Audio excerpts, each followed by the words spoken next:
Comment devient-on éditeur à 54 ans? Ben, en fait, je sais pas comment les autres ont fait, mais comment ça s'est passé pour moi, c'est assez amusant. À la base, j'ai commencé par, écrire, 34 livres qui ont été publiés chez des éditeurs, hein, chez, Hachette Livres, chez Erol principalement.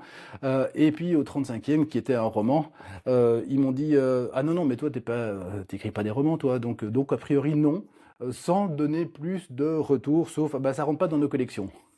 Ce que je connais par cœur. J'ai été directeur de collection moi-même chez Erol, donc je vois très bien le style de remarque. Et bah oui, d'accord.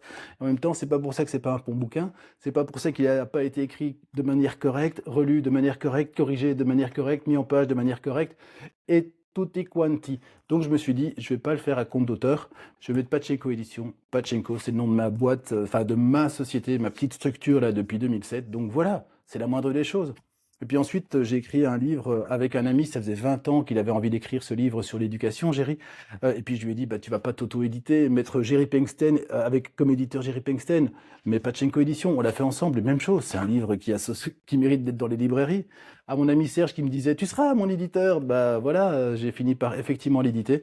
Et puis après, en avoir fait quelques-uns comme ça, c'est-à-dire 4, je me suis dit, ben en fait, j'ai pas besoin de créer de maison d'édition, elle est déjà créée.